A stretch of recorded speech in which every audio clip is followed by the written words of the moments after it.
Esther, chapitre 6. Cette nuit-là, le roi ne put pas dormir, et il se fit apporter le livre des Annales, les chroniques. On les lut devant le roi. Et l'on trouva écrit ce que Mardochée avait révélé au sujet de Bigthan et Teresh, les deux eunuques du roi, gardes du seuil, qui avaient voulu porter la main sur le roi Assuérus. Le roi dit: « Quelle marque de distinction et d'honneur Mardochée a-t-il reçu pour cela ?»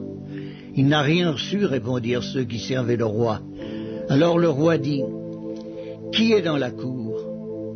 Aman était venu dans la cour extérieure de la maison du roi pour demander au roi de faire pendre Mardochée au bois qu'il avait préparé pour lui. Les serviteurs du roi lui répondirent: « C'est Aman qui se tient dans la cour. » Et le roi dit: « Qu'il entre. » Aman entra et le roi lui dit: « Que faut-il faire pour un homme que le roi veut honorer ?»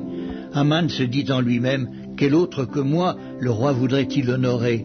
Et Aman répondit au roi: « Pour un homme que le roi veut honorer, il faut prendre le vêtement royal dont le roi se couvre et le cheval que le roi monte et sur la tête duquel se pose une couronne royale, remettre le vêtement et le cheval à l'un des principaux chefs du roi, puis revêtir l'homme que le roi veut honorer, le promener à cheval à travers la place de la ville et crier devant lui: « C'est ainsi que l'on fait à l'homme que le roi veut honorer. » Le roi dit à Aman: « Prends tout de suite le vêtement et le cheval, comme tu l'as dit, et fais ainsi pour Mardochée, le juif, qui est assis à la porte du roi. Ne néglige rien de tout ce que tu as mentionné. » Et Aman prit le vêtement et le cheval, et revêtit Mardochée.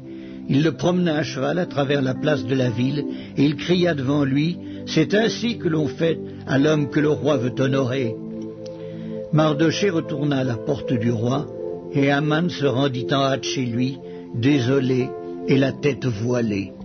Aman raconta à Zeresh sa femme et à tous ses amis ce qui lui était arrivé.